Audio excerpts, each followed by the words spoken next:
Imaginemos por un momento la escena.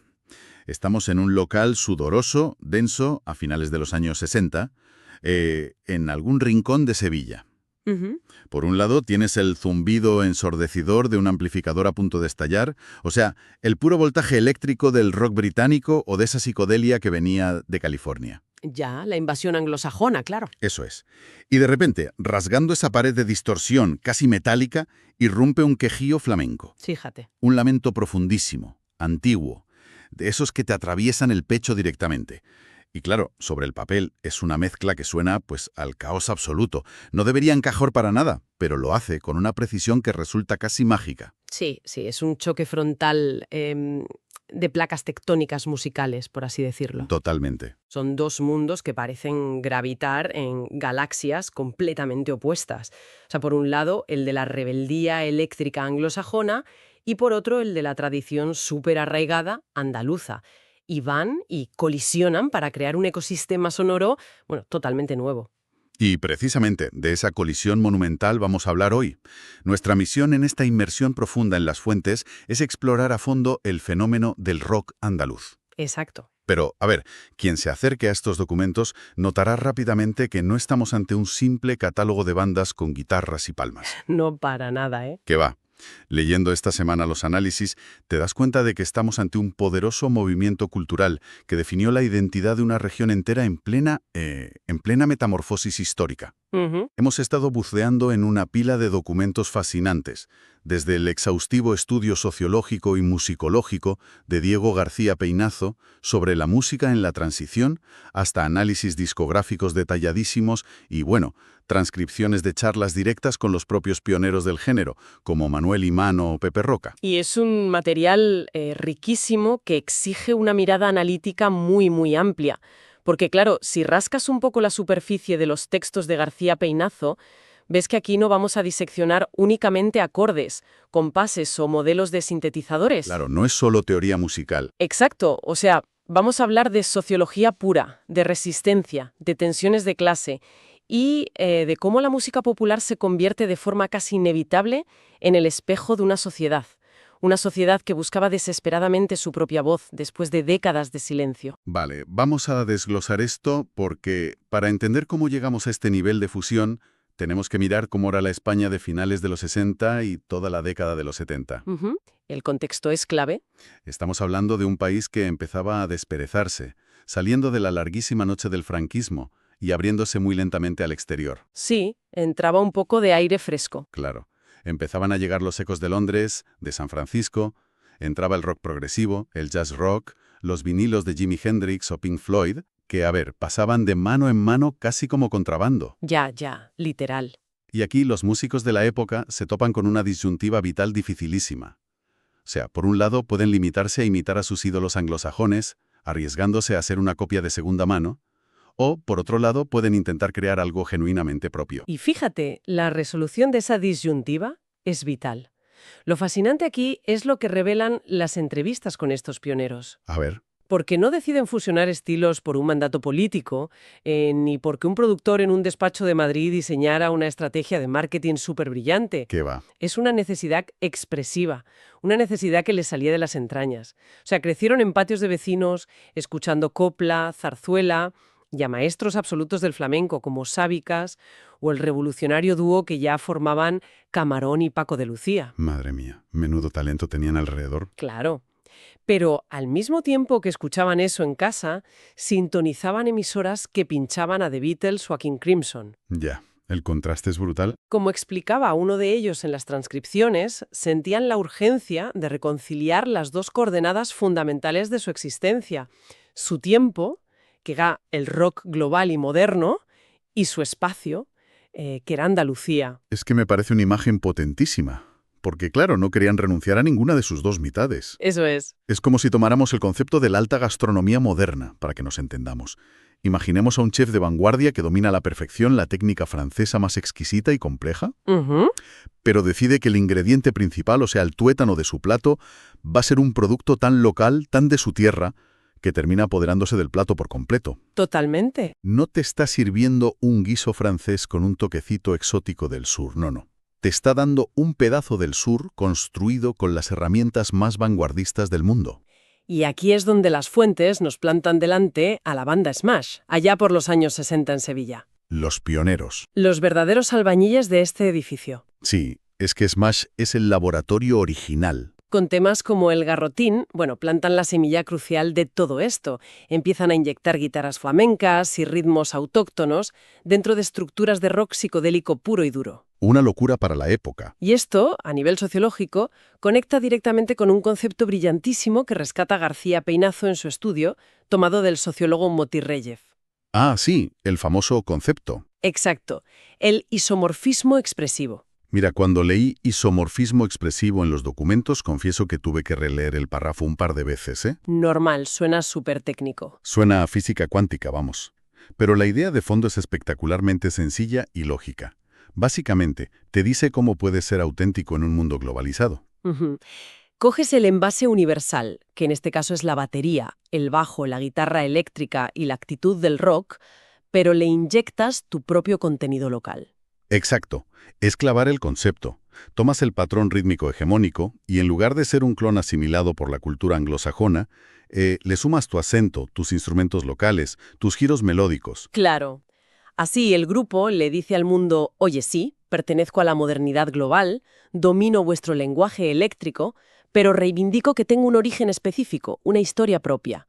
Dejan de ser meros consumidores del imperio del rock para convertirse en emisores de un lenguaje completamente nuevo. Pero claro, a ver, la teoría sociológica es preciosa en el papel, pero luego tienes que meterte en un estudio de grabación y hacer que eso suene bien. Esa es otra historia, claro. Porque mezclar el preciosismo del rock sinfónico con el desgarro irracional del flamenco tenía, todas las papeletas para resultar en un desastre caótico, en un ruido inconexo. Ya te digo. Y aquí es donde se pone realmente interesante, porque pregunto yo, ¿cómo narices logras que eso no suene a ruido puro? Y aquí entramos en la verdadera magia técnica. Tenemos que hablar del debut de Triana en 1975 con su disco El Patio. Buf, el patio lo cambia todo. O sea, si Smash fue el laboratorio, Triana fue la consagración absoluta de la fórmula. Totalmente. Sus temas maravillas como Abre la puerta o En el lago cristalizan esta alquimia de una forma que nadie había imaginado. Por un lado, tenías a Eduardo Rodríguez aportando una técnica purísima a la guitarra flamenca, anclando el sonido a la tierra, a la raíz. Y por el otro, a Jesús de la Rosa. Menudo genio. Una figura magnética, con una voz mística, que parecía arrastrar siglos de lamentos, pero que al mismo tiempo pilotaba teclados y sintetizadores complejísimos de rock progresivo. Y justo sobre los sintetizadores de Jesús de la Rosa quiero detenerme, porque las notas musicológicas del estudio me parecen fascinantes. Son una pasada.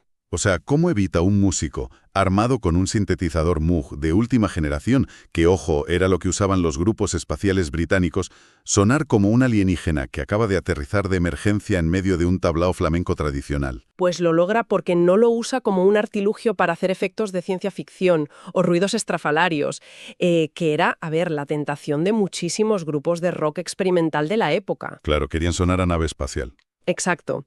Pero Jesús de la Rosa usaba el Moog con una sensibilidad puramente melódica. Lo integraba para crear capas emocionales que acompañaban el sentimiento de la guitarra española, no para eclipsarla en absoluto. ¡Qué maravilla! Pero ojo, si nos ceñimos al análisis técnico de las fuentes, el verdadero cemento que une estos dos mundos, lo que hace que la casa no se caiga, está en el ritmo. En la base rítmica. Totalmente de acuerdo, porque el rock tradicional, para que nos entendamos de forma gráfica, es una autopista recta. Sí. El compás cuaternario, el famoso 4x4. 1, 2, 3, 4. Es cuadrado, predecible, muy contundente.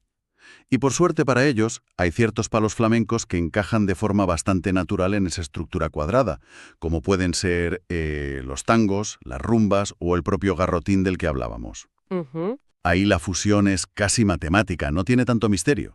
Así es, al encajar rítmicamente, pues el bajo y la batería de rock podían sostener la armonía flamenca sin atropellarla, sin pisarla. Pero claro, el genio del rock andaluz no se conformó con lo fácil, con quedarse en la zona de confort del 4x4 de la rumba. Claro, querían más. El salto mortal viene de verdad cuando intentan integrar rítmicas muchísimo más complejas. Y aquí el estudio destaca una innovación que resulta crucial en la historia del género, liderada por el batería de Triana, Tele Palacios. Ojo, lo de Tele Palacios me dejó alucinado leyendo los documentos. Es muy fuerte. Porque, a ver, el tío decide que quiere meter una bulería en una batería de rock. Y la bulería no es una autopista recta para nada. Es un animal salvaje de 12 tiempos con los acentos completamente cambiados. Sí, sí. Es una amalgama complicadísima, uniendo un 6x8 y un 3x4. O sea, es una matemática que a cualquier batería de rock de Londres, yo que sé, de la época, le habría provocado un cortocircuito cerebral. Seguro. Y Telepalacios no solo interioriza esa matemática loca y la reparte entre el bombo, los pedales y los platos de un kit de batería estándar, sino que hace algo brillante con la textura del sonido. A ver. Logró afinar y golpear el aro de la caja de la batería de tal forma que el redoble imitaba acústicamente el sonido de las palmas flamencas tradicionales. O sea, trascendió el propio instrumento. Engañó al oído, literalmente. Exacto, exacto. Porque el cerebro del oyente percibe que está escuchando una batería eléctrica brutal, contundente, pero a la vez siente el latido orgánico de unas palmas gitanas en una fiesta. Exactamente eso. En términos más académicos, los textos hablan de que la batería funcionaba como un ícono indexical. Ajá. Es decir, el sonido de un objeto moderno y ruidoso te remite instintivamente a una práctica tradicional antigua. Esa filigrana técnica, esa capacidad inmensa de hacer que la amalgama rítmica sonara natural, fue lo que le dio credibilidad artística a todo el movimiento. Claro, elevó el nivel. Ya no era un experimento pintoresco de unos chavales, era música de altísimo calibre. Pero claro, la legitimidad artística y el respeto de los músicos puristas es una cosa y, bueno, sobrevivir en el mercado es otra muy distinta. Ya, ahí entramos en terreno pantanoso. Cuando Triana saca esto y demuestra que vende, y vaya se vende, muchísimo, me imagino a los ejecutivos de las discográficas frotándose las manos desde sus despachos en Madrid. Por supuesto. De repente la artesanía más pura se choca de frente con el capitalismo más voraz. Y ese choque es exactamente lo que definió, y en muchos sentidos diría que destrozó, a la siguiente gran banda del género de la que tenemos que hablar. Alameda. Alameda es un caso de estudio perfecto de cómo la maquinaria industrial puede literalmente triturar la creatividad de un grupo. Totalmente. Su génesis es interesantísima porque, a diferencia de otras bandas más de garaje o más callejeras, ellos surgen de un entorno estrictamente académico. Sí. Se forman oficialmente en 1971. Varios de sus miembros fundadores, como los hermanos Marinelli, Pepe Roca y Luis Moreno, coincidieron en el Conservatorio Superior de Música de Sevilla. Ahí es nada. Tenían una formación clásica orquestal rigurosísima. Claro, y le daban a la música un nivel de sofisticación enorme. Las fuentes apuntan a que incorporaban arreglos que bebían directamente de la música nacionalista española culta, o sea, de compositores clásicos como Granados o Falla. Exacto. Y cuando por fin, en 1979, lanzan su primer disco homónimo, el impacto es un terremoto absoluto. Un pelotazo. Consiguen un disco de oro casi de inmediato. Himnos como El amanecer en el puerto o Aires de la Alameda se convierten instantáneamente en la banda sonora de todo el país. Fue un éxito arrollador. Pero claro, el éxito masivo es un imán para las exigencias de la industria. Ya te digo. Las grandes discográficas, que estaban, fuertemente centralizadas en Madrid, vieron en el rock andaluz a su nueva gallina de los huevos de oro. Lógico, desde el punto de vista del negocio. Necesitaban alimentar la demanda a toda costa. Y a un grupo con el peso académico e introspectivo de Alameda, van y le imponen una cadencia de producción asfixiante, que era sacar un álbum al año. ¡Qué barbaridad! Les obligan a publicar Misterioso manantial en 1980 y Casi sin respirar, Aire cálido de abril en el 81. Es que es como pedirle a un artesano, no sé, a un luthier que se pasa meses tallando guitarras a medida y buscando la resonancia perfecta de la madera, que de repente te ensamble una guitarra al día en una línea de montaje industrial. Tal cual. La madera no seca igual, las cuerdas no se asientan, el alma del instrumento desaparece por completo. A Alameda le exigieron componer sinfonías, pero a ritmo de cadena de comida rápida. Y esa es la mecánica exacta del fracaso en este contexto. La urgencia comercial despojó a sus composiciones de ese peso emocional originario que requería tiempo de maceración.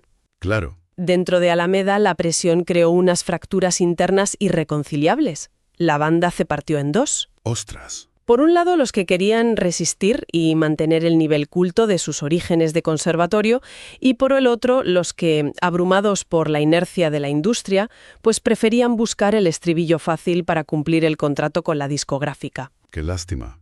Y ojo, no creamos que esto le pasó solo a Alameda. Si repasamos los análisis discográficos de Triana, la trayectoria es paralela y la verdad casi dolorosa de ver. Sí, muy triste. Tras sus obras cumbre, la picadora de carne de la industria les obligó a reciclar material constantemente. Pero hay algo más que me llamó la atención. Las fuentes señalan que, en discos posteriores como Un mal sueño, llegaron a flirtear descaradamente con ritmos de música disco en temas como Corre. Sí. Y aquí tengo que pararme. Porque, a ver, ¿qué empuja a un grupo de rock progresivo, místico y andaluz que viene del conservatorio y del tablao a ponerse a hacer música de pista de baile? Pues hay dos factores críticos ahí. Primero, la exigencia directa del sello discográfico de seguir sonando en la radio comercial a toda costa, costara lo que costara. Ya, el dinero manda. Y segundo, el cambio de contexto social y estético. Entrando en los años 80, España cambiaba a una velocidad de vértigo. Totalmente. No, su alergia absoluta a la profundidad y al virtuosismo del rock sinfónico. Era lo opuesto. Los grupos de rock andaluz sintieron el aliento de la obsolescencia en la nuca. Al intentar adaptarse a esa frivolidad impuesta por la nueva ola, perdieron la esencia que los hacía únicos. Claro. Y esa crisis de identidad desató tensiones creativas inmensas en Triana, un declive que solo quedó trágicamente congelado en el tiempo con la muerte de Jesús de la Rosa en un accidente de tráfico en el 83. Es un patrón devastador, el choque brutal entre el arte con raíces y la rentabilidad exigida desde la capital. Pero a medida que avanzamos por los textos de García Peinazo, vemos que el conflicto en torno al rock andaluz no se limitaba a las tensiones con la industria musical o discográfica. Se abrió un frente de batalla mucho más profundo y delicado a nivel sociológico. La guerra por la autenticidad. Exacto. Cuando este género se vuelve el sonido de moda, estallan disputas feroces sobre quién tiene derecho a usar la etiqueta de andaluz y qué constituye un arte verdaderamente puro. Entonces, ¿qué significa todo esto? Es el eterno medidor de pureza, que siempre trae problemas. Los documentos exponen un debate histórico interesantísimo entre dos corrientes que convivían en el tiempo. A ver. Por un lado, el rock andaluz de Triana o Alameda, de base progresiva, y por el otro, lo que se denominó el rock gitano, liderado por figuras inmensas como Kiko Veneno o el mismísimo Camarón de la Isla, con su revolucionario disco La leyenda del tiempo. Palabras mayores. Totalmente. Y en este contexto surgen voces críticas muy influyentes, como la del productor Ricardo Pachón. Y aquí hay que pisar con cuidado, porque los documentos nos muestran cómo los debates estéticos rápidamente se volvieron ataques identitarios. Sí, la cosa se tensó bastante. Ricardo Pachón y otros puristas de la época lanzaron comentarios bastante punzantes contra los grupos de rock andaluz progresivo. Tal cual lo recogen las fuentes, el argumento de críticos como Pachón se basaba en cuestionar la pureza flamenca de estos músicos de rock progresivo porque, en su mayoría, no pertenecían a la etnia gitana. Ya, el argumento racial. Sostenían la postura histórica de que su forma de ejecutar el quejío o de sentir el compás carecía de la autenticidad racial y vivencial del pueblo gitano. Era un debate feroz y muy complejo. Desde luego. Pero al mismo tiempo, fíjate, el rock andaluz estaba siendo instrumentalizado a otro nivel político. Según los textos de Peinazo, durante la transición, diversas plataformas políticas y nuevas instituciones regionales intentaron apropiarse de este nuevo folclore. Claro, querían la medalla. Unos lo usaban como bandera para reivindicar una naciente autonomía andaluza, mientras que desde otros sectores más centralistas se intentaba empaquetar como una expresión exótica de una identidad española folclórica general. Básicamente, para que nos entendamos, la música se convirtió en un gigantesco lienzo en blanco donde cada facción ideológica quería estampar su propio logotipo y usar a los músicos como altavoces de sus campañas, sin preguntarles. Exactamente. Los instrumentalizaron. Y en medio de esta batalla campal por definir la verdadera identidad, ocurren episodios tremendamente injustos y excluyentes. Y aquí es donde los documentos me dejaron sin palabras. Tenemos que hablar del caso de la banda The Storm. Uf, el caso de The Storm es el ejemplo paradigmático de cómo funcionan los mecanismos de exclusión simbólica que detalla el estudio sociológico. Totalmente. Estamos hablando de una banda de hard rock nacida en Sevilla, con un talento demoledor, súper respetados por sus compañeros, y que respiraban la misma realidad social y el mismo clima de la transición que Triana o Smash. Era uno más de la escena. Exacto. Sin embargo, fueron barridos de la narrativa oficial. Fueron completamente apartados de la ola de éxito mediático e institucional del rock andaluz. ¿Y por qué? Porque no encajaban en la caja prediseñada por los puristas o por los políticos. Fueron ignorados por el simple y llano hecho de que cantaban en inglés. Ya ves. Y esto empuja a un cuestionamiento directo. Porque, vamos a ver, si esos chicos caminaban por la calle Sierpes de Sevilla, si sentían la misma incertidumbre política del país, si tocaban en los mismos garajes sudorosos, ¿el idioma del micrófono borra mágicamente todo eso? Es una gran pregunta. ¿Acaso cantar en un idioma extranjero anula la geografía de donde vienes y lo que estás viviendo? Si conectamos esto con el panorama general, la respuesta que nos da la sociología musical en estos documentos es que las hibridaciones culturales jamás son procesos neutrales. Nunca son puramente artísticos. Claro. La música popular opera como un campo de batalla, donde se trazan líneas fronterizas durísimas. Se establecen reglas muy estrictas de quién está dentro y quién está fuera. Los famosos guardianes de la puerta. Exacto. En aquel contexto histórico específico, la construcción de esa identidad andaluza exigía el pago de ciertos peajes estéticos innegociables. O sea, tenías que cantar en castellano, preferiblemente con acento, y tenías que incorporar explícitamente la cadencia musical flamenca. Y como The Storm se negó a pagar ese peaje, como decidieron que su forma de ser andaluces pasaba por aullar en inglés sobre guitarras pesadas, pues el sistema los dejó fuera. Así fue. Demuestra de manera implacable que, muchas veces, la codiciada etiqueta de autenticidad tiene muchísimo más que ver con la ideología política del momento que con la calidad del arte en sí mismo. Es una conclusión amarga, pero muy, muy real. Sufrieron la exclusión ideológica por un lado y el posterior abandono de la industria discográfica por otro. Ya, el doble castigo. Claro, cuando en los 80 los sellos de Madrid decidieron que el rock andaluz ya no era rentable, cortaron por lo sano con todo lo que oliera a eso. Pero fíjate, a pesar de que las discográficas les dieran la espalda, a pesar de las guerras de puristas y de políticos, el impacto real de lo que lograron estos músicos en la calle fue absolutamente monumental. Eso es innegable. Porque la música encontró su propio camino para sobrevivir. En las transcripciones de las charlas con Manuel Imán y Pepe Roca hay un detalle que me pareció precioso. Sí, lo de las familias, ¿no? Exacto. Relatan que este género no necesitó de grandes campañas de marketing en las décadas posteriores porque sobrevivió a través del vehículo más antiguo y resistente de la humanidad, que es la tradición oral. Qué bonito eso. Cuentan cómo fueron los padres quienes, en el salón de sus casas, ponían esos vinilos desgastados a sus hijos, heredándoles el asombro y el respeto por esos sonidos, generación tras generación. Y ese es el triunfo definitivo de este movimiento. Construyeron un legado que superó todas las trabas de su época. Totalmente. En medio de un país en blanco y negro que buscaba a tientas su identidad, estos músicos canalizaron la angustia, la esperanza y la modernidad de todo un pueblo a través de los amplificadores y los sintetizadores. Así es. Y fíjate, la gran lección que podemos extraer de todas estas fuentes tiene una vigencia aplastante hoy en día. Vivimos en una era de sobreinformación extrema, de inmediatez brutal, donde los algoritmos tienden a uniformar implacablemente nuestros gustos para que todo suene igual en todas partes. Ya, a veces parece que escuchamos la misma canción todo el rato. Exacto. En este contexto, la historia del rock andaluz nos recuerda algo vital, que la única forma genuina de lograr una originalidad que perdura en el tiempo es mirar hacia adentro, entender tus raíces y dialogar con el mundo desde tu propia verdad, sin complejos. Pues es una reflexión que la verdad da verdadero vértigo, porque si el rock andaluz fue esa síntesis mágica, ese cortocircuito perfecto entre lo local y lo global en los años 70, inevitablemente cabe preguntarse, ¿cuál será la fusión invisible que se está cocinando hoy en día? Esa es la gran incógnita. En algún garaje de las afueras, en alguna habitación con un portátil, lejos de las listas de éxitos y de las exigencias asfixiantes del algoritmo, ¿qué nuevo choque de placas tectónicas musicales, que hoy a la mayoría le sonaría a caos incomprensible, está destinado a convertirse en el sonido que definirá la identidad oculta de nuestra época? Ojalá lo sepamos pronto. Ha sido un absoluto privilegio bucear en estos documentos hoy. Gracias por acompañarnos a quien escuche en esta inmersión profunda hacia las raíces de una revolución sonora. Hasta el próximo análisis.